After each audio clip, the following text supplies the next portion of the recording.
I hope you guys are having a wonderful day or night wherever you are in the world. Welcome back to the Metal Tempest. My name's Alex and I'm here to bring you another album review, this time of the brand new Melvins record Tarantula Heart, their 27th album overall, which is fucking insane to even say out loud. The Melvins have been so prolific, and I was kind of excited going into this album because I like Melvins, I love Melvins, I grew up with Melvins, I've listened to a ton of their albums, admittedly probably not their entire discography just because of how many collaborations they've done and albums and stuff like that. It's insane. It's a monolithic discography. But I was pretty excited to check this out because even though I haven't really covered Melvins much on this channel, I haven't really checked out all of their recent output. Buzz Osborne said that they were taking an approach to this thing that they had never taken before, and that they were going in a little bit of a different direction or approaching the recording of this album in a different way, and so obviously that was going to pique my interest to check it out.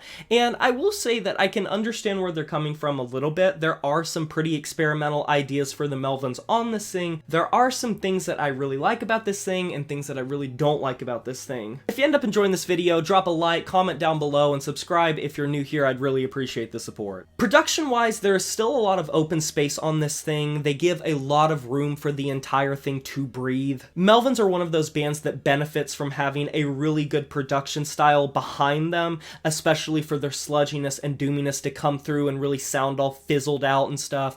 But I will say that there are some complaints I have about the production. I really wish the vocals would have been turned up just a little bit. I know it's kind of always been an aesthetic thing with Melvins to have the vocals be the choice of having them be far back in the composition and kind of drowned out by everything servicing as another instrument. I did find myself feeling a little distracted by just how buried in the mix the vocals here are, which is a shame because there are some really cool vocal lines on this thing. I think this record isn't super offensive instrumentally, and I don't think they take many risks on this thing. It definitely depends on the track you're talking about, and it feels like a lot of their ideas that would be considered more experimental in the past have just kind of been played out a little bit, and maybe this would be a little jarring for someone that is just getting into Melvins for the first time, but for anyone that's checked out a variety of classic Melvins material, you kind of will just see a lot of what's done here done better in the past. And I'm not the type of person that likes to compare records because I think that you should let a record stand on its own,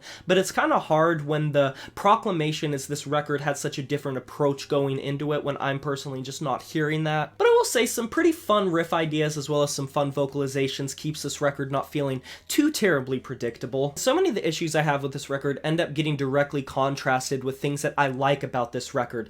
Pain Equals Funny, great lyricism. It has their classic satire on it, the signature crooning vocals, and it's a really fun track, but the lead melody cannot get out of this boring ass melodicism that it tries to hang in for the first part of this track. The satirical lyrics and the whimsical nature of this track just do not jive as well as it possibly could with the instrumental, and I think it could have been a little bit more zany, a little bit more distorted, and I don't even have a problem with them being more melodic, but it's just the fact that they play it out in such a rudimentary way. Because the feedback that opens up this track listing is going to lead you to believe that you're about to get a heavy-ass, distorted, feedback-laden, doom and gloom Melvins record that just kicks ass, but that's just not the case. But the back half of this track, I will say, is a lot more of kind of what you would expect. Off-kilter, relentless, full of heavy, distorted riffs that are just bouncing left, right, and center frantically. It feels like a manic episode. But by the time that payoff comes around, and this may just be a me thing,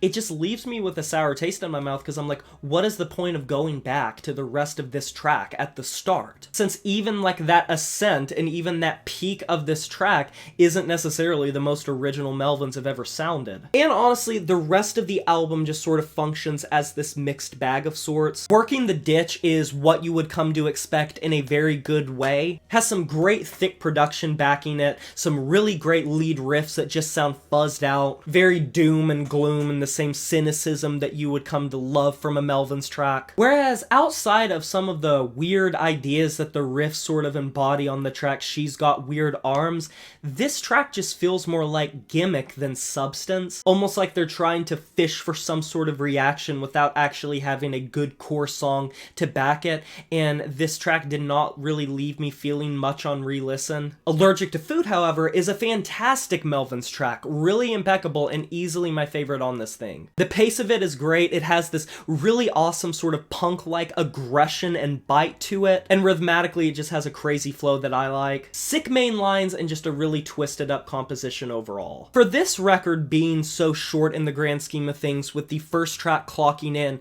at around 20 minutes, which this whole thing is only 39 minutes, you do not have much room for error, and considering the first track being so long just does not justify its length, and the rest of the track listing just goes on this big ass teeter-totter where it can't decide what idea it wants to really run with, and the ideas it does run with can really pan out in mixed results. I think this Melvins album is not going to really be one of my favorites in the modern era, and I think with how prolific they are, you're obviously going to get albums that are a little bit more dud-like. The moments that are okay are just passable. The moments that are great are really standout and awesome, but they're few and far between, and the bad moments not only stick out like sore thumbs, but really demolish a lot of the enjoyability overall of this album, and I could not see myself actively just listening to this over any host of amazing Melvins records that came before it. And for me personally, I'm just going to be giving this album a 5 out of 10, just smack dab in the middle.